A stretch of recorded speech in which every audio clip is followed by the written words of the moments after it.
I kind of briefly touched on the steps and channels of planning earlier, but the main bit with this one was, and it hopefully it's about to be changed a little bit, but with Class MA, just to give you a brief highlight, Class MA doesn't work in national parks, and this, whilst it's just around the corner from Norwich, it's in the Broads Authority.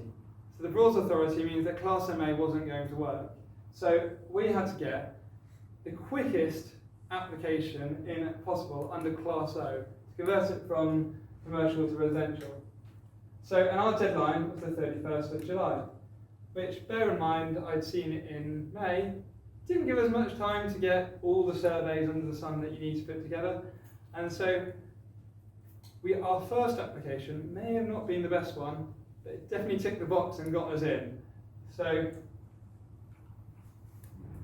when it comes down to Class O, it had slightly different criteria to what it has in Class MA, but quite a few had been introduced by the time I got around to using it. So I can briefly read what they say on the top of it, but if it's on a dangerous site, so if you've got an area where it's explosives, or where you've got something that's, say for example, an old RAF site, probably not going to be the one for converting it.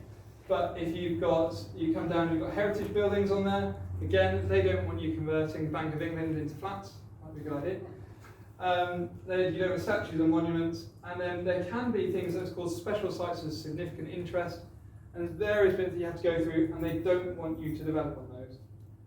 Kind of makes sense. One of the bits they always going to ask and check is your transport. So this depends on where you are, because on this planning policy, on this one that we applied for, we basically turned and said, well look, at the moment you can have 30 staff coming in and out of this, and where's all their parking? We only have roughly 3-4 parking spaces. So at night I said, well actually, we only have 3 people, we only have 6 people, families living here or living here, that's a lot less cars. So, oh yeah, we like that. There's also, if you've got bus stops near you as well, there's something called PTAL rating. I'm not sure if they use it around here, but if you've got close to bus stops, if you're close to bike hire, if you're close to the city centre, then your dependence on transport tends to change, but it'll be borough by borough, council by council as to how they want to deal with it. And the other bit is you can't have a project in a flood zone, which on this one was a fun one because I'm next to a river. So how you get away with that is, if you may have noticed, one side of it's by the road and the other side of it's by the river. So what I argued was, I said, well, I think this permitted development works based on the height of the ground floor, not the lower floor.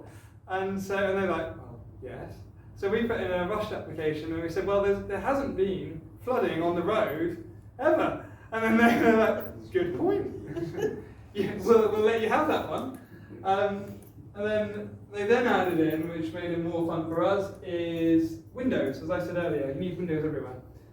So windows, we then had to make sure that we added extra windows, but that limited what we could put into the building for the time being.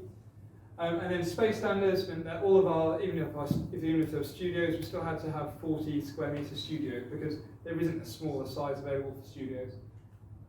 So, and the prior approval process, you basically have to put a description of what you're trying to achieve. This would be death by PowerPoint.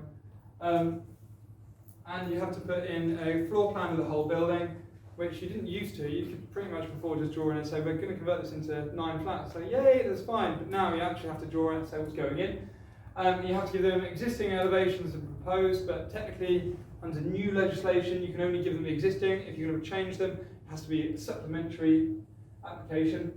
And the the local planning authority might request transport impacts, flood risk assessments, which I did, and impacts of daylight. So if you've got like a neighbour next door to you, if you're going to convert this building, is it going to have any impacts next door? If you're not going up, if you're not going out, it shouldn't be changing any more impacts to what the existing building's got. And the only limit, and a bit of a pain in the bum, is you have 3 years to complete it. So I've got to complete this next year at the latest. So, and then the process is, you can't, no external arrangements allowed. Anyway, and then Class MA came in. Beautiful, but it's beautiful for you guys because you can use it. But it was awful for me because it meant I had a timeline to work on. But I figured I'd chuck it in because it's useful. You're going to go off and do any projects at the moment. And the other projects I've been applying for and doing, we've been doing under Class MA. So Class MA is anything you can use Class E. Anyone know what that is? Sure. I can just talk at you for longer, that's fine. So Class E is typically going to be something like a shop, it could be financial services, it could be a estate agents, hairdressers, it could be a restaurant, it could be offices, and any of those at the moment, and also light industrial, and they can be converted over to residential. In Norwich, we've got a Article 4 area for offices to residential, and it just literally limits offices in part of Class E to residential. But interestingly enough, they didn't close the loophole for Class G, so you can still convert half those buildings anyway. So it allows you to convert up to 1,500 square metres of a building into residential. So if you've got a huge building, you might want to just leave the downstairs as commercial and then convert upstairs. And then you can have, depends on different parts of the city, but you can do the whole building, parts of the building.